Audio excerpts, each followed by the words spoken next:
Bienvenidas y bienvenidos a todos a esta segunda ponencia que se va a dar aquí en el segundo Congreso Multimodal de Técnicos Sanitarios Online. Nuevamente, es un honor contar con todos los asistentes que hoy nos acompañáis en este espacio de divulgación que reúne a tantos representantes de los diversos perfiles de técnicos sanitarios aquí en España. Hoy nos encontramos aquí para explorar un tema crucial en el ámbito hospitalario, los principios teórico-prácticos de las úlceras por presión. Vamos a hablar del uso de apósitos y de la terapia de cierre asistido por vacío. Como todos sabéis, las úlceras por presión son un desafío constante en la atención médica y comprender sus fundamentos teóricos y prácticos es esencial para poder proporcionar un cuidado óptimo a nuestros pacientes. A lo largo de esta presentación vamos a contar con la experiencia y el conocimiento de doña Almudena Rodríguez Martínez, quien a través de su experiencia en el campo de la atención sanitaria compartirá con nosotros diversos comportamientos prácticos que pueden marcar la diferencia en la calidad de vida de nuestros pacientes. Muy buenos días, Almudena, y muchas gracias por acompañarnos. Hola, muy buenas. Gracias a vosotros. Y nada, si quieres puedes ir preparando mientras tu presentación, Almudena, mientras recordaros a todos los asistentes que podéis ir escribiendo vuestras preguntas en el chat que tenéis abajo y posteriormente las iré remitiendo a Almudena, ¿vale? Así que nada, sin más dilación, puedes empezar cuando quieras. ¿Se ve todo correcto? Se ve todo perfecto. Muy bien. Pues muchísimas gracias. Bienvenidos a todos en este segundo Congreso Multimodal de Técnicos Sanitarios. Como bien ha dicho la compañera, mi nombre es Almudena Rodríguez. Soy enfermera y trabajo actualmente en una planta de medicina interna en el Hospital Universitario Santa Lucía de Cartagena, Murcia, perteneciente al Servicio Murciano de Salud. Mi ponencia que hoy trato pues, titulada Principios teórico-prácticos de las úlceras por presión en ámbito hospitalario, el uso de apósitos y la terapia VAC. En primer lugar, paso a definir la definición de úlceras por presión, que es una lesión de origen isquémico localizada en la piel y en tejidos subyacentes con pérdida de sustancia cutánea producida por presión prolongada o fricción entre dos planos duros, uno perteneciente al paciente y otro externo a él. Tengo que indicar que desde el 2016 el Grupo Consultivo Nacional de Úlceras por Presión de Estados Unidos viene cambiando el concepto de úlcera por presión por lesión por presión. A lo largo de las diapositivas, como llevamos mucho tiempo utilizando las siglas UPP, puede ser que se me haya colado todavía estas siglas, pero también menciono a lesiones por presión, que bueno, solamente hace la indicación de que hablaríamos de lo mismo, pero que las tendencias están pues cambiando en estos últimos años. Como hemos dicho, estas lesiones se producen por un aplastamiento tisular entre dos planos duros, uno procedente del paciente, como es una prominencia ósea, y otro por una superficie externa. En este caso vamos a tener colchón, silla o alguna superficie dura. Esto, junto con fuerzas, producen una lesión de daño de planos profundos. Hay que indicar que una presión, que la presión máxima de oclusión capilar se encuentra entre los 20 y los 30 milímetros de mercurio. Presiones superiores mantenidas en el tiempo dan inicio a un proceso de isquemia tisular y si la presión se mantiene ocasionaría necrosis y muerte tisular posteriormente. Estas fuerzas las diferenciamos en tres tipos, como fuerzas por presión, fuerzas de fricción y fuerzas por cizalla. Las fuerzas por presión son la fuerza perpendicular que recae sobre una superficie, mientras que las fuerzas de fricción son las fuerzas tangenciales que actúan paralelamente a la piel, produciendo roces por movimientos o arrastre. Y las fuerzas de cizalla sería una combinación entre estas ambas fuerzas anteriores que se producen cuando dos superficies adyacentes se deslizan una sobre otra. Como factores de riesgo, tenemos un grupo de factores intrínsecos y otros extrínsecos. Los intrínsecos, como bien sabemos, no son modificables, mientras que los extrínsecos sí que se pueden cambiar e incluso modificar. Como ejemplos en los intrínsecos, pues tenemos la edad del paciente, una movilidad disminuida, la medicación que tomaría en el momento del ingreso, problemas vasculares, alteraciones cognitivas, pérdida sensitiva y motora, hepasticidad, alteraciones nutricionales e incluso la incontinencia. Mientras que en los factores extrínsecos, pues tenemos la humedad, el tiempo que el paciente puede llevar un pañal mojado, también fuerzas de fricción, sujeción mecánica en el caso que así el paciente las llevara, una inmovilidad requerida por el proceso médico por el que está pasando el paciente, uso de dispositivos sanitarios, entorno social de riesgo, formación inadecuada tanto del cuidador, familiares e incluso profesional, SEM inexistente o inadecuado y hábitos tóxicos como puede ser el consumo de tabaco o de alcohol. Si pasamos a clasificar el tipo de lesión por presión, nos vamos a encontrar 4 categorías, más luego veremos que añadimos 2 más, pero aquí en la Unión Europea se clasifican en 4 tipos. La categoría 1 como eritema no blanqueable, la categoría 2 úlcera de espesor parcial, la categoría 3 de pérdida total del grosor de la piel y la categoría 4 con pérdida total del espesor de los tejidos. En la categoría 1 nos vamos a encontrar una piel intacta con enrojecimiento que no palidece al presionar. Su color puede diferir de la piel de los alrededores y el área puede ser dolorosa, firme, suave, más caliente o más fría en comparación con los tejidos adyacentes. Esta categoría puede ser difícil de detectar en pacientes con piel oscura y una vez que aparecen ya estamos hablando que el paciente presenta riesgo de úlcera por presión o lesión por presión. En la categoría 2, la pérdida de espesor parcial de la dermis se presenta como una úlcera abierta poco profunda con un lecho de la herida rojo rosado sin esfacelos. También puede presentarse como un flictema o ampolla intacta llena de suero o suero sanguinolento abierta o rota. Se presenta como una úlcera superficial, brillante o seca, sin esfacelos o hematomas. Esta categoría no debería de ser usada para describir laceraciones, lesiones de esparadrapo, lesiones con pérdida de epidermis, simplemente es una categoría específica de úlceras de lesión por presión. En la categoría 3, el tejido subcutáneo o hipodermis puede ser ya visible, pero huesos, tendones o músculos aún no están expuestos, pudiendo presentar cavitaciones y tunelizaciones. Los esfacelos pueden estar presentes, pero no ocultan la profundidad de la lesión. Su profundidad también va a depender del tejido subcutáneo de la zona en la que se encuentre. Así, en zonas donde hay una gran adiposidad, esta profundidad puede ser exageradamente profunda. Mientras que en zonas donde hay poco tejido subcutáneo, enseguida puede la herida profundizar y ver así pues también el tipo de es menos profunda, pero también el grado sería del mismo, el grado 3.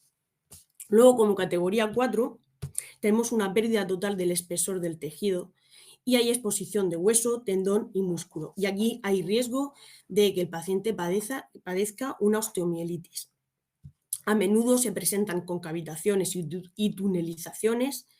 Los esfacelos o escaras pueden estar presentes y al igual que en las lesiones por presión de categoría 3, en aquellas zonas con poco tejido subcutáneo la profundidad puede ser escasa. Como hemos dicho anteriormente, en Europa se utilizan estas 4 categorías, pero es de gran interés saber que en Estados Unidos añaden 2 categorías más y es bueno que se conozcan y que se hablen de ellas.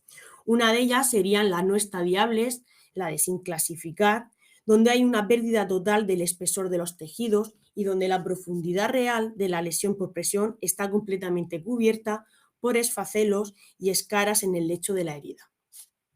La siguiente clasificación sería sospecha de lesión de tejidos profundos y el área localizada puede ser de color púrpura o marrón, de piel decolorada y puede haber ampolla llena de sangre debido al daño de los tejidos blandos subyacentes por la presión y o la cizalla. El área puede ir precedida por un tejido que es doloroso, firme o blando, más caliente o más frío en comparación con los tejidos adyacentes. En la siguiente diapositiva se indican las localizaciones que pueden tener en las localizaciones más comunes de las sublesiones por presión y también su relación con la posición del paciente. Esto está sacado del cuarto estudio nacional de prevalencia de úlceras por presión y las tres localizaciones más comunes, como aquí indico, sería el sacro con un 30,7% de prevalencia, seguido de los talones, y en tercer lugar tendríamos la localización de los trocánteres con un 7%. También hay que tener en cuenta las lesiones por presión relacionadas con los dispositivos sanitarios, que en una diapositiva anterior he mencionado. Este tipo de lesión es localizada en la piel o tejido subyacente como resultado de una presión sostenida y causada por un dispositivo sanitario, ya bien sea diagnóstico o terapéutico. Las localizaciones más comunes se van a encontrar en la nariz debido a la colocación de gafas nasales, de mascarillas Venturi, de sistemas de ventilación mecánica no invasivas e incluso por sonda nasogástrica.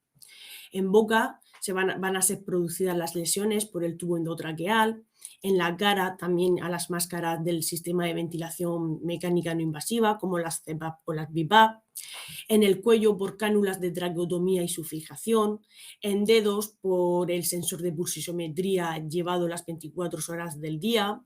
En el meato puede ser producida por ser portador de sonda vesical. En tórax y abdomen por la fijación para tubos pleurales, drenajes, bolsas de colostomía y urostomía, corsés, etc. Como todos bien sabemos, para el tratamiento de la prevención, para el tratamiento de las úlceras por presión, el mejor tratamiento siempre ha sido la prevención. Es de suma importancia realizar una buena prevención para evitar así la aparición de lesiones por presión. Como se observa, el 95% de las lesiones son evitables, mientras que el resto, el 5%, serían inevitables. ¿Por qué serían inevitables? Pues porque hay una restricción del movimiento, porque existe una nutrición inadecuada. En la mayoría de los casos hay una negación a la ingesta por parte del paciente. El paciente también se puede encontrar en una fase terminal y esto hace que sea muy difícil pues, llevar a cabo las medidas de prevención, y luego que hay situaciones que también pues, se impiden hacer estas medidas de prevención. Para la prevención, en primer lugar, es de suma importancia hacer una valoración del riesgo de desarrollar una lesión por presión. ¿Cuándo se va a realizar esta valoración del riesgo? Pues mira, se va a realizar al ingreso del paciente, con revisiones periódicas y cuando haya un cambio clínico en la historia del paciente. Tenemos diferentes herramientas para realizar este tipo de valoración. En primer lugar, hablamos de las EBRUP, que son unas escalas de valoración de riesgo de úlcera por presión. Aquí nombro a varias: la EMINA, Braden, Norton, y hago mención especial a la escala de Braden, ya que es la más utilizada en adultos hospitalizados y en diferentes servicios de salud.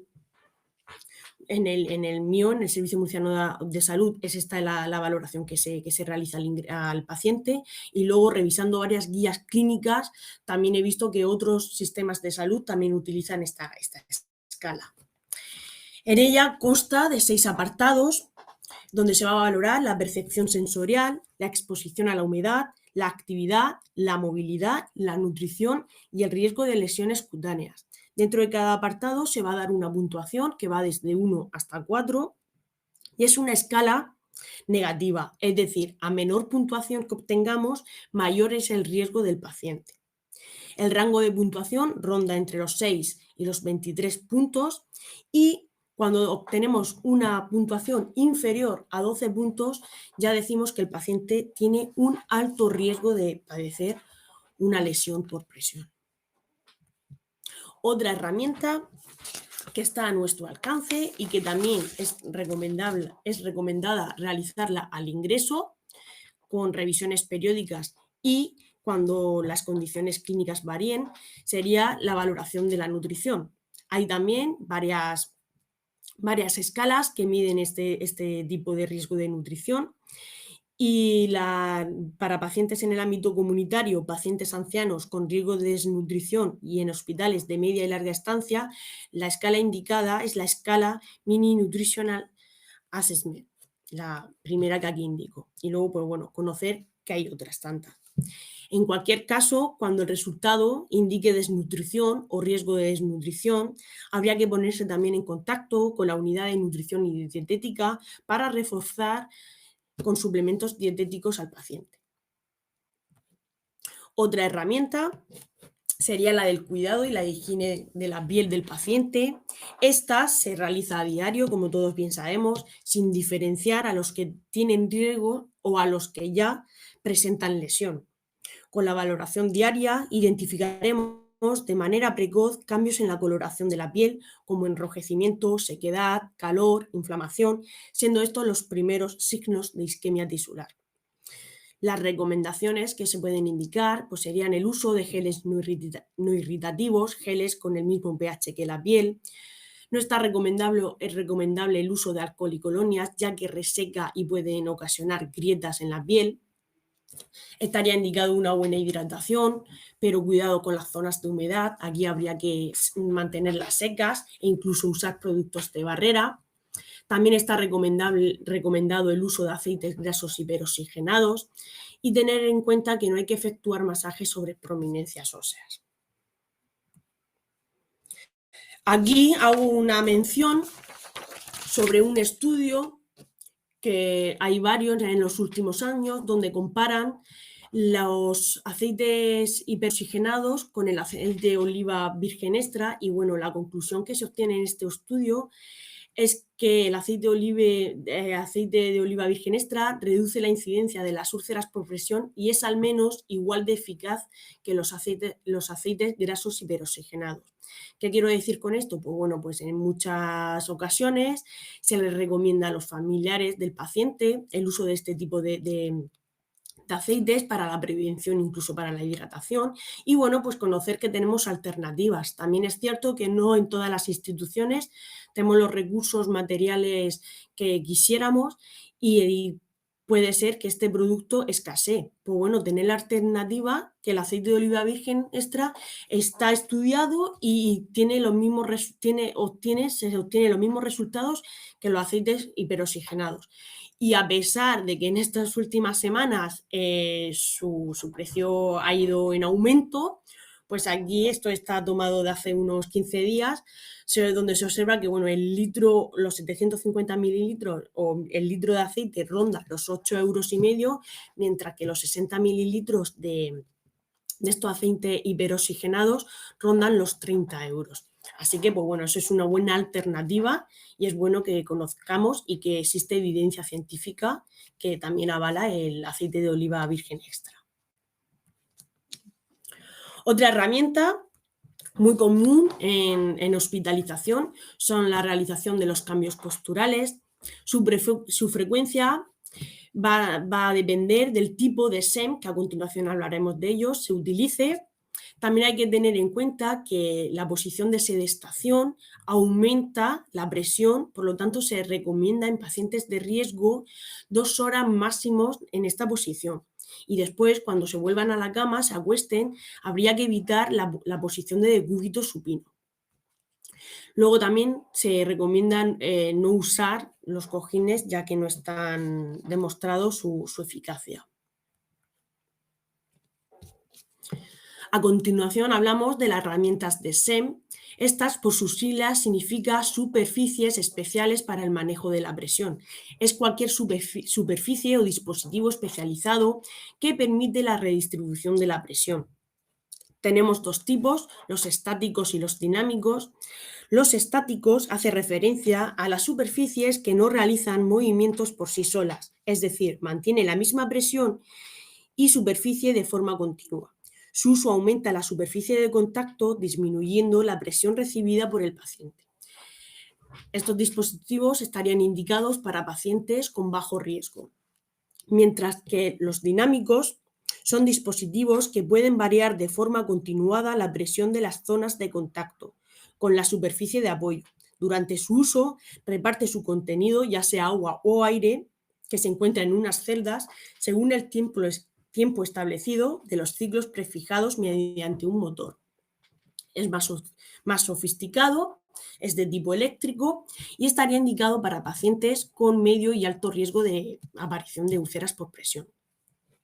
Los requisitos que deben cumplir un SEM sería pues, que redujera o aliviara la presión tisular, que aumente la superficie de apoyo, que evapore la humedad, que no provoque calor, que disminuya la fuerza de cizalla, que tenga una buena relación coste-beneficio, sencillo en manejo y mantenimiento, compatible con protocolos de control de infección y compatible con RCP. Este es el cartel que tenemos en mi hospital, con diferentes tipos de colchones, desde el más básico hasta el más sofisticado. Dependiendo de la casa comercial, pues tendrán un nombre. Aquí observamos este nombre debido a la marca que sea del colchón. Como vemos, el más básico es el que todas las camas lleva este tipo de colchón. Sería para pacientes de riesgo bajo, sin riesgo, todavía sin úlcera por presión.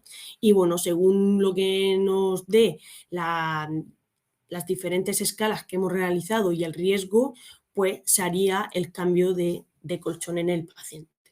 En todos ellos se indica la parte inferior, la parte que pertenece a la de los talones, y es de importancia colocar bien también el colchón.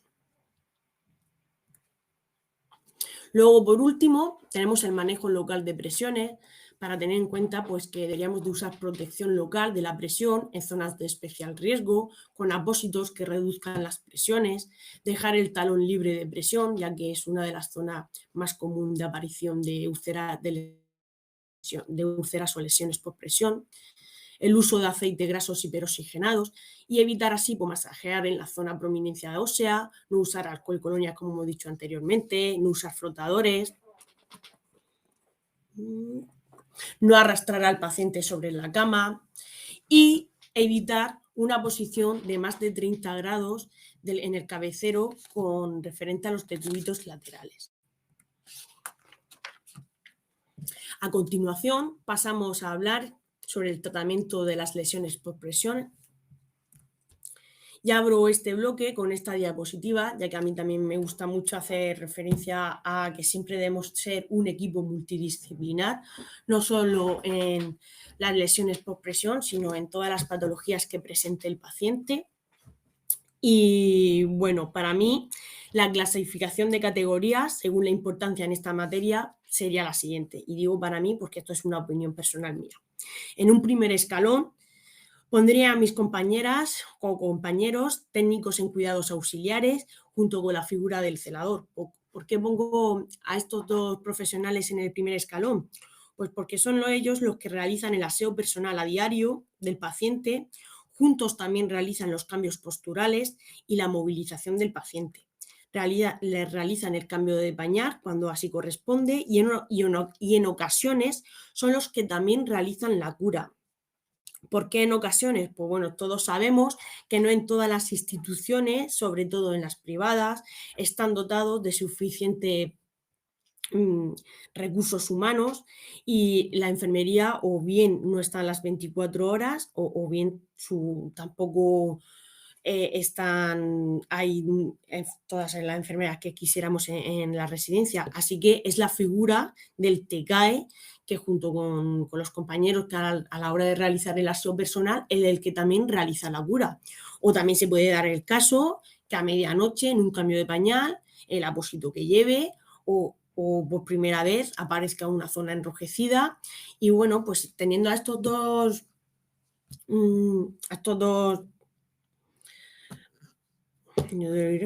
trabajadores que conozcan un poco sobre el tema, no es que sean especialistas en lesiones por presión, pero solamente tener unos conocimientos básicos pues nos van a ayudar a evitar a que estas heridas puedan ir a más y también a una primera cura básica para evitar que empeore.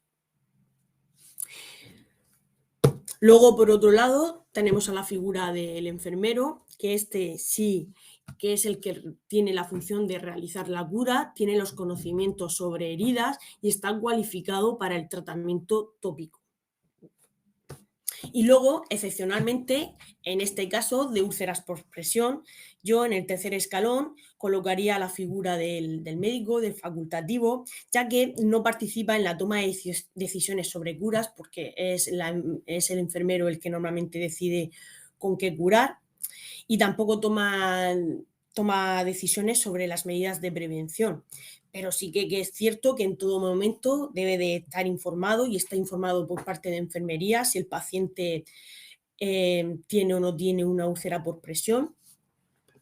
Y bueno, y sobre todo la parte del equipo de enfermería debería de avisarlo en el caso de que la úlcera empeore, haya signos de infección, ya que él sí sería el responsable pues, de cursar un cultivo de la herida e incluso iniciar tratamiento antibiótico tanto vía oral o intravenosa, si así lo precisara el paciente.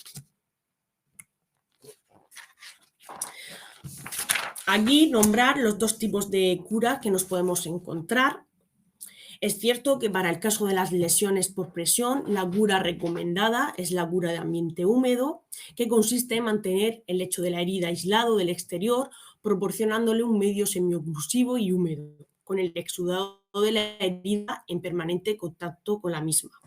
Luego, por otro lado, tenemos, que la menciono para que también saber que existen estos dos tipos de cura, la cura de ambiente seco, que consiste en mantener la herida limpia y seca para prevenir infecciones, aunque se retrase la cicatrización. Este tipo de herida es recomendable para heridas quirúrgicas cerradas por primera intención o también delimitar este tipo de cura en zonas desvascularizadas que presenten claros signos de necrosis o gangrena, donde finalmente estaría indicada la amputación de algún miembro del paciente. Entonces, observando estudios, como estamos relacionando los tipos de heridas a la tipo de lesión por presión, pues claro, observamos que la conclusión que sacamos de los diversos estudios, revisiones bibliográficas encontradas, es que se inclinan a favor de una mayor eficacia de los apósitos basados en cura de ambiente húmedo frente a los apósitos tradicionales o de cura de ambiente seco. Las heridas necesitan un aporte permanente, ininterrumpido y equilibrado de humedad. Como vemos, los efectos de una cura húmeda, pues vamos a tener que la fase inflamatoria sería de menor duración, proliferación de los queratinocitos, de los fibroblastos, también hace una función de barrera el apósito, va a existir una síntesis de colágeno, una angiogénesis, inactivación de las células inmunocompetentes, inicio más temprano de la cicatrización y también va a facilitar el convenientes de la cura seca, pues mayor frecuencia en los cambios de apósito, puede existir fuga de exudado, dolor al retirar el apósito, incrementa el riesgo de infección, mayor que formen ampollas o flictenas, irritación cutánea, tampoco son inconvenientes de gran repercusión. Antes de dar paso a cómo afrontar la cura tópica de este tipo de lesiones, habría que realizar una valoración integral del paciente y para ello vamos a tener en cuenta la edad del paciente, sus antecedentes personales, enfermedades crónicas como puede ser la diabetes, la hipertensión, el tratamiento farmacológico actualizado, que es lo que está tomando en ese momento el paciente, factores de riesgo para las úlceras por presión, si es o no portador de dispositivos sanitarios, el estilo de vida que lleva, la capacidad que tiene el paciente de autocuidarse, actitud y habilidades y conocimientos que también tenga el paciente sobre su enfermedad, sobre sus cuidados, qué situación socioeconómica tiene el paciente en ese momento y las relaciones sociales, si tiene apoyo de cuidadores, si tiene familiares cercanos. Pues pasamos aquí a la preparación del lecho de la herida. ¿Qué vamos a tener en cuenta para esta preparación? Pues vamos a hacer una limpieza de la lesión, vamos a valorar si precisa de desbridamiento y de qué tipo, vamos a hacer también un control de la infección, vamos a también a tratar la piel perilesional, muy importante, y luego vamos a valorar qué tipo de apósito sería el más adecuado según el tipo de herida. En primer lugar, damos comienzo a la limpieza de la lesión. Tenemos varios productos, entre ellos pues, se puede limpiar con una esponja jabonosa, que con la que se realiza con las que tenemos siempre a mano en el hospital, que es con las que se realiza el aseo del paciente. Luego, en su defecto, agua y jabón también sería suficiente para hacer una limpieza de la herida. Y, como no, suero fisiológico. Vamos a secar sin arrastrar. Y después de esta limpieza, pues vamos a tapar la úlcera con gasas estériles mientras que preparamos los productos para realizar la cura. Si existe maceración, estaría aconsejado aplicar tratamiento antiséptico secante tipo bobina yodada en los bordes de la lesión, o también seleccionar algún tipo de apósito de barrera para evitar que esa maceración, esa humedad, vaya a más. Luego, según cómo nos encontremos también en el lecho de la herida, vamos a indicar un tipo de limpieza u otra. En el caso de que el lecho esté limpio, sería suficiente con limpiar con suero fisiológico. Vamos a limpiar siempre por arrastre. La presión será con la que caiga el suero fisiológico. No vamos a frotar y nunca vamos a dejar la herida totalmente seca. Luego, por el contrario, si observamos un lecho sucio, con una película biofilm, tejido necrótico, el biofilm en la capa esta amarillenta no es facelos, pero una capa como amarillita que no podemos encontrar. Son poblaciones, los biofilms son poblaciones microbianas complejas que secretan una sustancia polimérica extracelular que los adhiere al lecho de la herida y los protege del sistema inmunitario del huésped y de antimicrobianos como antisépticos y antibióticos. Son los que impiden la acción del tratamiento tópico en la herida. Entonces, para la eliminación de este biofilm está aconsejado otros productos que no son suero fisiológico. Aquí nombro el Prontosan, que es muy común también verlo en hospitales y en atención primaria. Luego tenemos otros productos a base de agua hiperoxidadas o unas toallitas de limpieza especiales también para este caso. Después de realizar la limpieza del lecho, vamos a valorar qué tipo de herida, de tejido nos encontramos, para así saber si está indicado o no el desbridamiento. Hay diferentes tipos de desbridamientos, como puede ser el cortante, realizado con bisturí, el mecánico, mediante hidrocirugía, desbridamiento por ultrasonidos. Luego, los más comunes, realizados por enfermería y en planta de hospitalización y en cualquier otro lugar, sería el químico enzimático y el autolítico. El químico enzimático son ya con pomadas tópicas y, por ejemplo, el enzimático, la pomada estrella, que es una de las tres primeras que aparece aquí a la derecha, sería la colagenasa. Esa es la que va a realizar su función de desbridamiento enzimático. Luego, en los últimos años, está cogiendo también fuerza el desbridamiento químico a base de cadexómero yodado. Sería la imagen que hay abajo del todo, y hay diferentes fórmulas. Nos la podemos encontrar en modo pomada, también en polvo y también en placa. Luego, el desbridamiento autolítico sería el que se realizaría en una cura de ambiente húmedo con eliminación del tejido desvitalizado. Si nos encontramos con un exudado leve, estaría recomendado el uso de hidrogeles, y ya en un exudado moderado estaría indicado pues, parches tipo hidrocoloides, parches de arginatos o hidrofibras, que estos absorben más el exudado. Luego, también recordar que hay un tipo de desbridamiento llamado biológico que usan las larvas. Antiguamente era muy común y bueno, hay estudios que últimamente también se está volviendo al uso de este tipo de desbridamiento. Luego habría que valorar el control de infección de la herida, sin antes recordar que, que hay que tener en cuenta que todas las heridas crónicas siempre van a estar contaminadas. Esto no significa que estén infectadas. Según la carga bacteriana, hablaremos de diferentes situaciones que pueden encontrarse en las lesiones por presión. Así, hablamos de contaminación cuando no hay afectación al proceso de cicatrización. Luego hablamos de colonización, cuando no se generan síntomas clínicos ni signos de infección. Se habla de colonización crítica cuando ya hay una carga bacteriana elevada que ya empieza a interferir en el proceso de cicatrización, pudiendo aparecer los primeros signos de infección. Y por último, hablamos de infección cuando esta carga bacteriana es mayor a 100.000 unidades formadoras de colonias. Para hablar de infección se debería de realizar un cultivo de la herida y así nos indicaría qué patógeno es el que está produciendo la infección y así pues tratarlo con antibiótico e ir a por la causa. Lo siguiente que vamos a tener en cuenta para el cuidado, para el tratamiento de estas heridas va a ser la piel perilesional.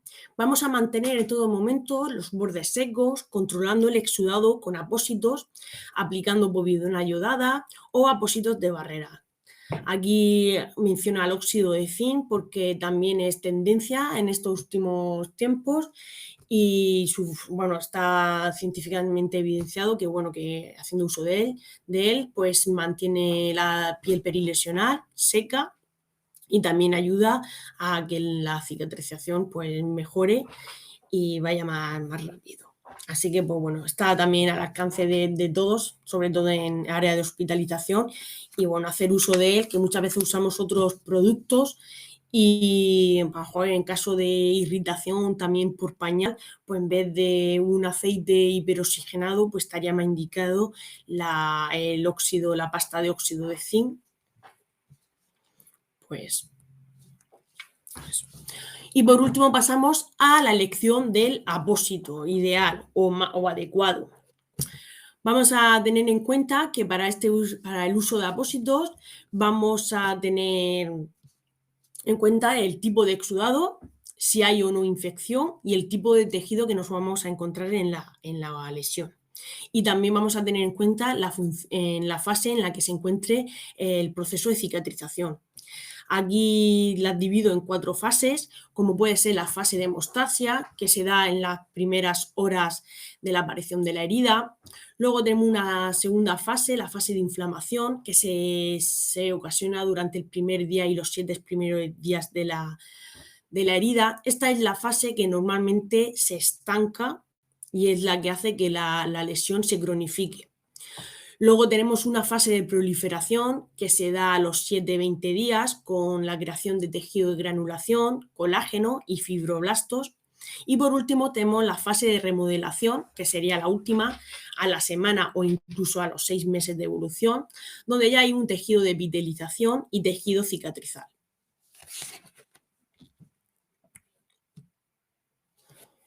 Aquí tenemos diferentes apósitos indicados para los diferentes tipos de etapa en la que nos encontremos.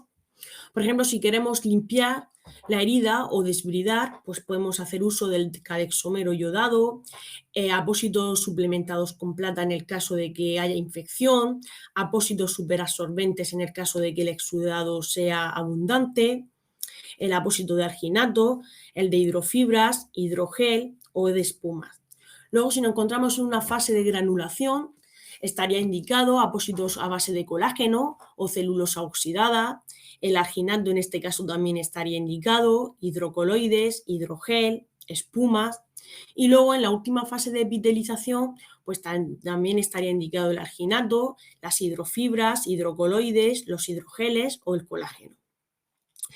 La última, esto muchas veces funciona por tendencias y tenemos que la última tendencia es el uso del arginato de calcio. Si aquí observamos, estaría este apósito indicado en cualquiera de las tres fases. Por lo tanto, pues bueno, puede ser la primera opción a elegir porque no fallaríamos. Si dudamos que estamos entre fase de granulación o epitelización o la herida también necesita un poquito de desbridamiento, pues al estar este apósito indicado en las 3 fases, pues principalmente tiene que dar buenos resultados. Esto no significa que para todos los pacientes, como bien sabemos, tenga los mismos resultados. Lo que para uno ha funcionado genial y en un mes la herida ha cerrado, para otro a lo mejor este tipo de apósito no vemos mejora y llevamos 2 meses con la herida abierta y no encontramos el abordaje idóneo. Entonces, bueno, pues estos son recomendaciones y lo que funciona para estos tipos de tipo de fase y el tipo de heridas, pero no significa que para todos tenga el mismo resultado. Aquí ya pasamos un poquito a la práctica, porque lo he querido hacer práctico para que así no sea tan aburrido, tanta teoría. Y bueno, pues en primer lugar pongo imágenes donde nos podíamos encontrar con una úlcera infectada o contaminada con biofilm. Entonces, ¿cuáles serían los pasos a seguir?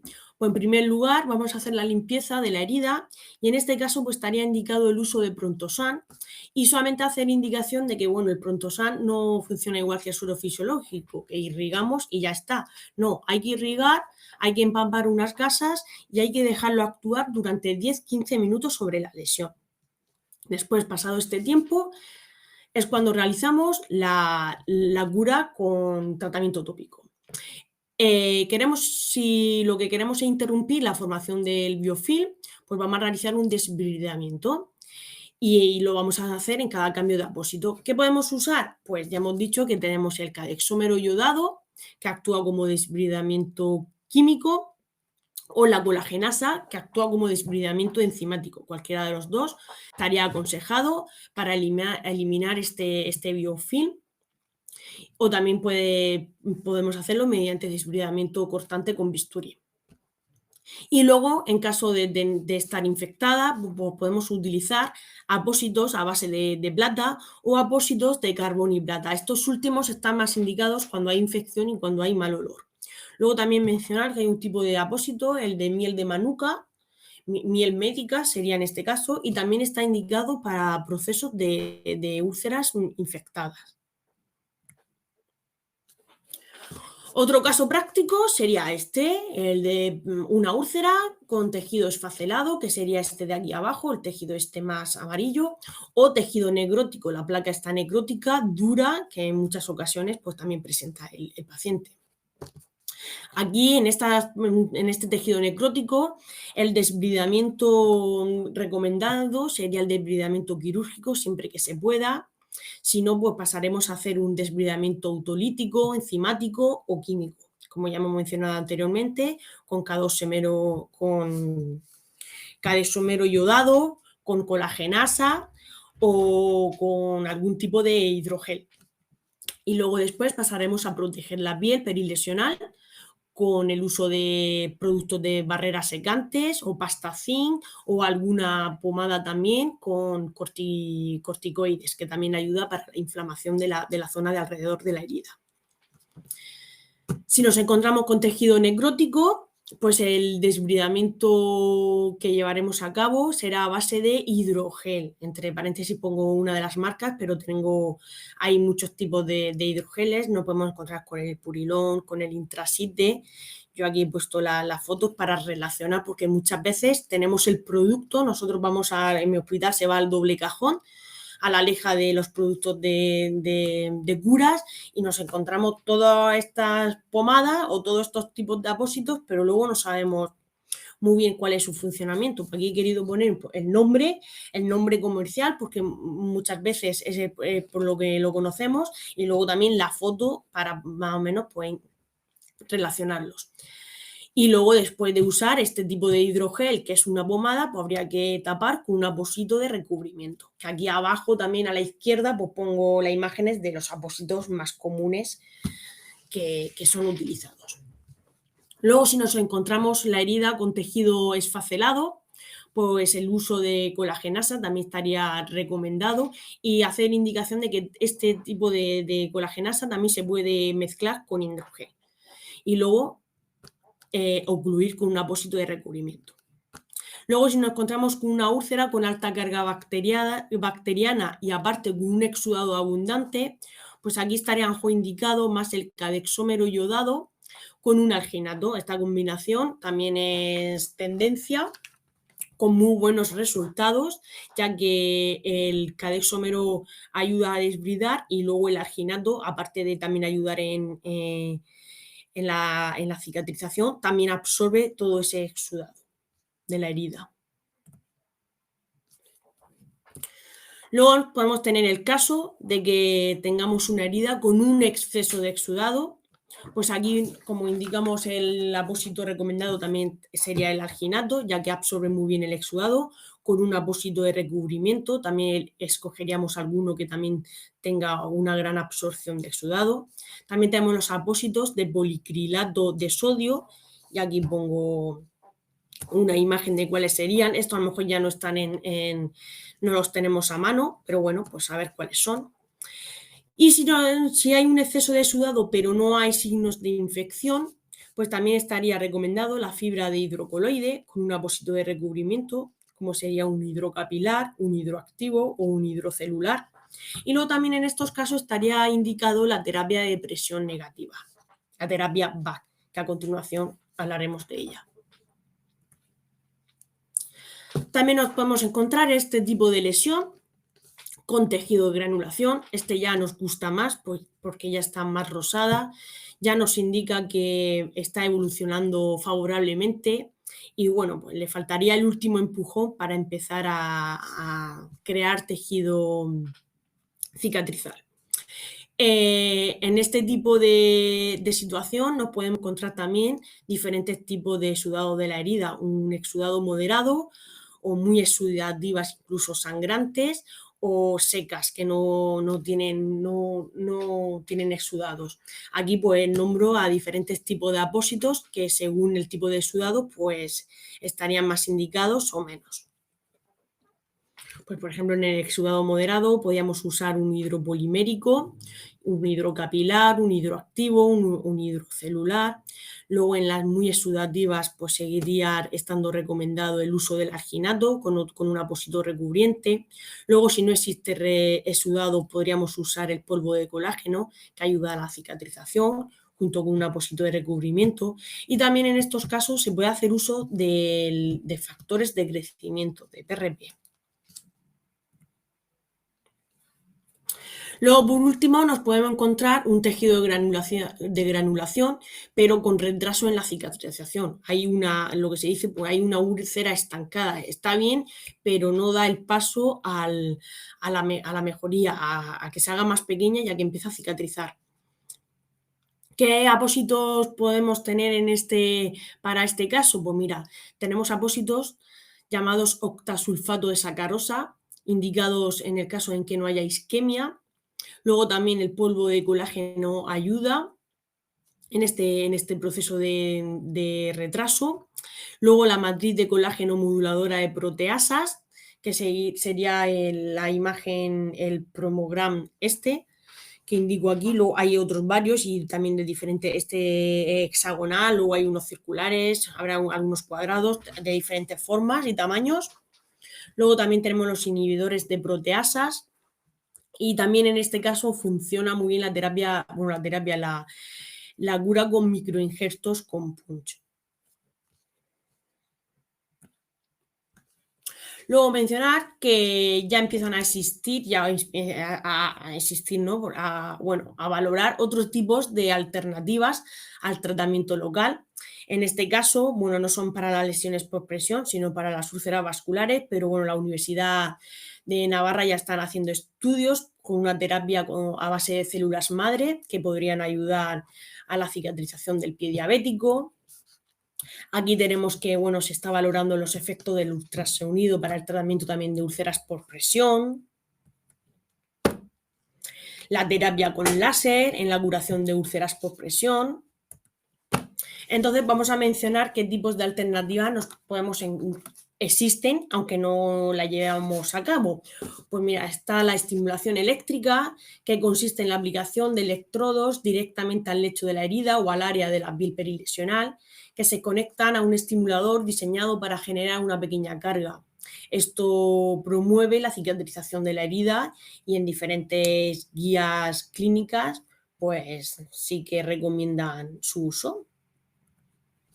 Luego también tenemos la terapia electromagnética, que se refiere a los aparatos o dispositivos que inducen a un campo eléctrico dentro de un tejido mediante un único electrodo enrollado que no tiene que aplicarse directamente al tejido. Se puede aplicar sobre un apósito, también está indicado en las guías clínicas. El uso de ultrasonidos, que estimula directamente los procesos celulares de reparación de las heridas y se ha empleado para tratar las lesiones por presión, también indicado en las guías clínicas. Luego tenemos los rayos ultravioletas, que bueno, en ellos han visto que su uso reduce el número de bacterias, incluidas las cepas resistentes a los antibióticos, también indicado en las guías clínicas. Luego tenemos el láser, que bueno, pues que la evidencia aún está limitada y no está claro qué tipo de láser se debería de usar en este tipo de heridas. Por lo tanto, aquí las guías clínicas no respaldan su uso. Aunque hayan estudios y a veces se trate o se trata con él para investigar, pues las guías clínicas no recomiendan todavía esta terapia. Aquí hacemos mención especial a la terapia BAC, terapia de presión negativa para el tratamiento de heridas. Con ella lo que conseguimos es una aproximación de los bordes de la herida. También ayuda a eliminar el exudado y el material infeccioso. También reduce el edema y favorece la perfusión sanguínea de la zona y favorece la formación de tejido de granulación. Aquí vemos diferentes formatos de esta terapia. Como bien se puede observar, en primer lugar se coloca una especie de esponja. Aquí no habría tratamiento tópico. Aquí se haría una limpieza de la herida, se recortaría este tipo de esponja según el tipo de lesión y luego se pegaría un apósito adhesivo encima de la esponja y es la que hace el vacío y el sellado. Y esto iría conectado a los diferentes drenajes, dispositivos ya automáticos conectados a la corriente. Uno de los inconvenientes que nos podemos encontrar, esto en planta de hospitalización, si hemos tenido pacientes con estos dispositivos y si somos nosotros los encargados en realizar la cura, pero luego, por ejemplo, en residencia, yo también cuando estuve trabajando en residencia tenía algún paciente que llevaba este dispositivo y no éramos nosotros los que hacían las curas, sino cada 2 o 3 días el paciente iba a consultas externas y eran ellos los encargados de la cura. Pero claro, si ya tenemos un paciente con este mecanismo, por lo menos conocer, tener unos principios básicos sobre en qué consiste, porque podemos saber que el aparato tiene que estar siempre conectado a la corriente eléctrica. En muchas ocasiones nos puede dar fallo, nos puede pitar y avisar de que se ha perdido el vacío y es porque el apósito adhesivo se ha despegado y ha ocasionado la fuga. Por lo tanto, pues si no tenemos reemplazo de ese apósito, pues a lo mejor estaría indicado apagar el sistema porque ya no está haciendo su función correcta. Bueno, pues todo eso también saber cuáles son los inconvenientes que podemos encontrarnos frente a esta terapia. Pero son muchas las ventajas que tienen. Aquí vemos como que los cambios de apósitos son más prolongados, como hemos dicho, se hace la cura cada 2 o 3 días. El dolor también se puede controlar de forma anticipada al cambio del apósito, es fácil de adaptar, mantiene su posición y la cicatrización con este tipo de dispositivos se acelera. Por lo tanto, tarda menos en la cura de la lesión y así el paciente volverá a su vida de antes. ¿Cuáles van a ser las desventajas? Pues que el paciente va a estar conectado a una bomba portátil durante todo el proceso. Son sistemas más costosos, pero aquí pongo que, bueno, ¿cuál es el costo general de la herida? Es cierto que el aparato y el sistema es costoso, pero habría que valorar con otro tipo de terapia común o básica o la que se hace en el día a día, qué gastos genera un tipo de cura y qué gastos genera el otro, porque aunque inicialmente fuese más costoso, a lo mejor luego en el tiempo sale hasta más rentable este tipo de terapia que estar a diario realizando la cura, gastando material, realizando un buen vendaje compresivo. Entonces, pues bueno, aunque sea costoso, hay que valorar esa situación. ¿Cuáles van a ser las contraindicaciones de esta terapia de negativa, de vacío negativo, pues mira, no se puede usar en estructuras vitales expuestas. La terapia por VAC se evita hasta que una capa de granulación intermedia o un colgajo o injerto de tejido proporcione cobertura suficiente. También va a estar contraindicado cuando hay una infección, cuando existe tejido desvitalizado, con piel frágil también está contraindicado, si hay alergia al adhesivo que se utiliza y si son heridas isquémicas. En estos casos esta terapia no está indicada. Y bueno, ya para finalizar, pongo esta diapositiva donde se nombra la humanización de los cuidados, 5 tips que hay que tener en cuenta y que a veces pues se nos olvida. El primero de todos, por recordar que el paciente es el centro del sistema sanitario. Por ello, la importancia del equipo multidisciplinar, porque todos los cuidados están enfocados al paciente. Sin ellos no tendríamos trabajo. Entonces, bueno, pues que tenemos que estar todos, tanto cuidados, terapias, tratamiento, están enfocados al paciente. Luego, que hay que tratarlos como ser humano, como persona.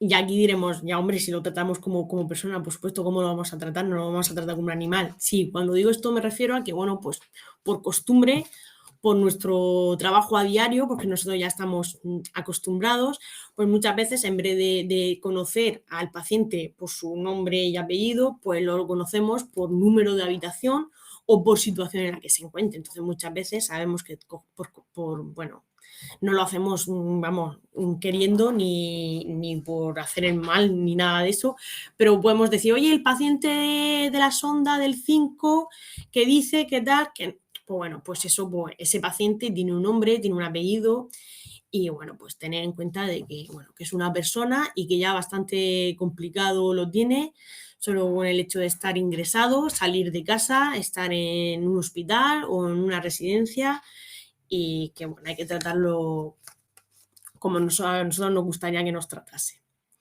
Luego, pues indicar que la medicina es individualizada y el tratamiento también, en todo caso, como hemos dicho anteriormente, lo que está indicado para una patología, luego hay en pacientes funcionan y en otros pacientes no funcionan. Por eso siempre hay que tratar a la persona con un tratamiento individualizado, conocer todas sus características, ya que no todos también presentan, ¿vale? La patología, la patología puede ser la misma, pero luego podemos encontrar a un paciente que sea diabético y a otro que no sea diabético, y eso ya puede hacer que cambien mucho las cosas.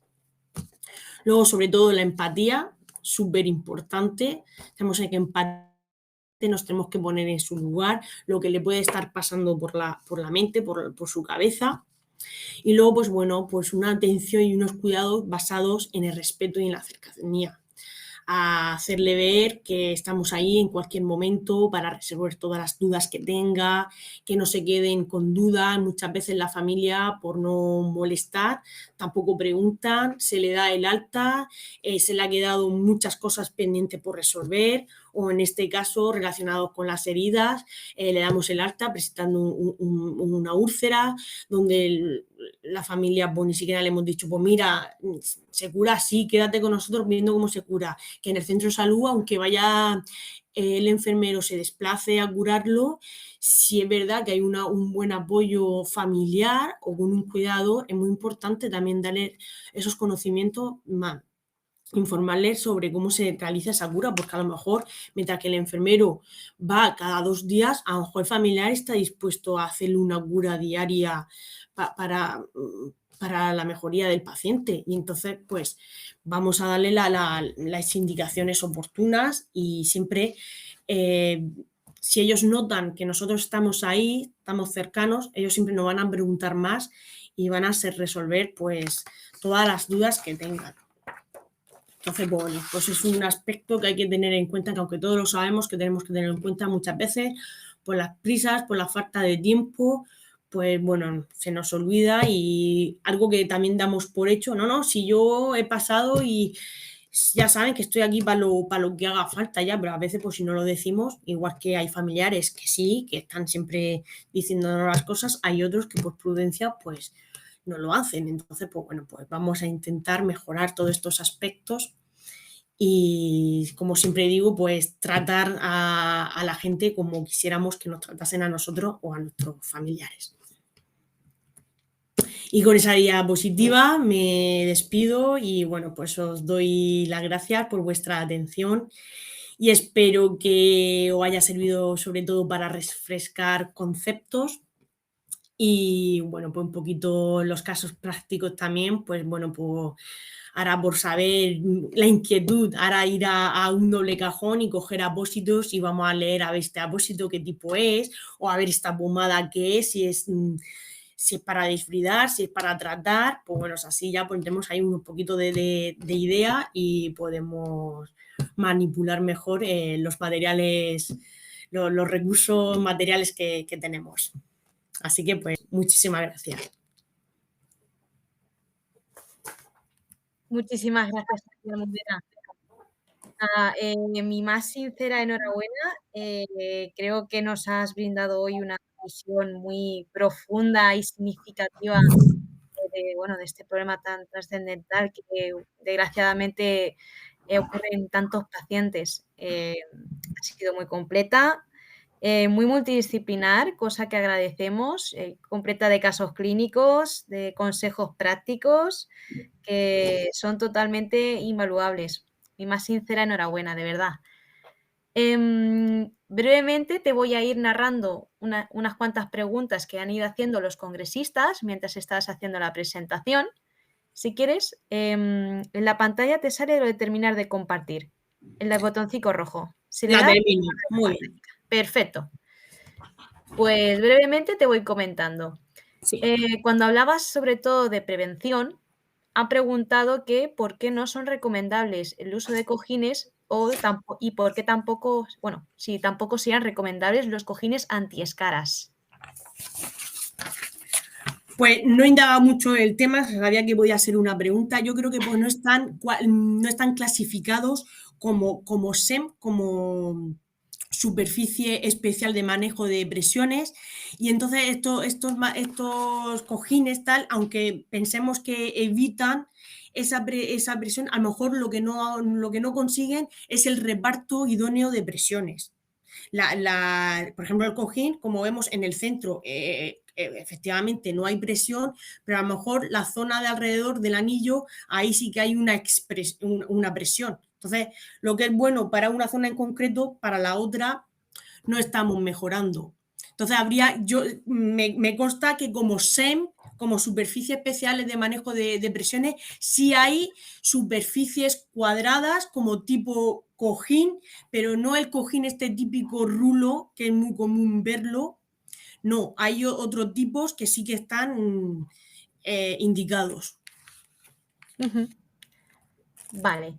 También me preguntan si se podían utilizar ácidos grasos hiperoxigenados como la linovera y si es mal utilizarlo solamente, bueno, preguntan si por su precio o si el aceite de oliva virgen extra lo sustituye en ocasiones a los ácidos grasos hiperoxigenados. Hombre, normalmente en hospital es muy raro el uso de aceite de oliva porque sí que tenemos siempre, bueno, estos tipos de aceite hiperoxigenado, gracias a Dios, siempre los tenemos a mano y siempre tenemos. Entonces se hace uso de eso. Yo he puesto el estudio porque es verdad que últimamente, bueno, en ocasiones, viendo en foros de enfermería, gente pues muy obsesionada con estos aceites y ya pues que existen estudios de que el aceite se ha evidenciado que el aceite de oliva hace el mismo efecto. Entonces, en caso de no tener ese tipo de aceite hiperoxigenado o a veces que lo recomendamos en la familia y ellos también saben que son muy elevados de precio, pues dale la alternativa de, oye, no hace falta que te gastes 20 euros porque tienes el aceite de oliva, que aunque ahora mismo esté muy caro, siempre lo tenemos en el armario y siempre se puede hacer uso, que va a ser el beneficio es el mismo en el paciente. De hecho, yo recuerdo en unas prácticas que hice en neonatos, que que a los niños con lo que se le hidrataba el culete era con aceite de oliva. Sí, sí, sí. Ahí sí que lo recuerdo bien. Muy curioso, muy curioso. Sí, sí, por eso que Tam- llama la atención, pero es una alternativa que esa, claro, pues está al alcance de todos. claro, claro. También preguntan si podía combinarse las pomadas de óxido de zinc con el aceite de oliva. Sí, bueno, no habría inconveniente porque un producto es natural y el otro lo que ayuda es también a secar. Lo que pasa es que muchas veces cuando combinamos el aceite de oliva, que es más hidratante, cuando lo ponemos alrededor de una úlcera, de una lesión, cuando luego vamos a colocar el apósito muchas veces no hace bien, no se pega correctamente. Claro. Entonces me has indicado el zinc porque hace que no se macere los bordes y también los últimos estudios también está indicado incluso para el lecho de las heridas, también se está ya usando y entonces en este caso a lo mejor sería más una pasta protectora o una pasta tipo barrera de protección antes que el aceite. El aceite sería como para hidratar. Vale. Y ya ahí pasaríamos a la última pregunta.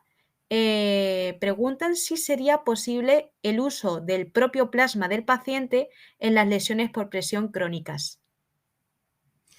Sí, aquí lo que indico del PRP es que se puede utilizar, mira, aquí lo tengo, en tejido de granulación, pero bueno, a veces en esto, cuando la herida se estanca, muchas veces porque falta factores de crecimiento, entonces esta terapia estaría indicada. Y también es también una terapia que lo que le estamos aportando es factor de crecimiento propio del paciente.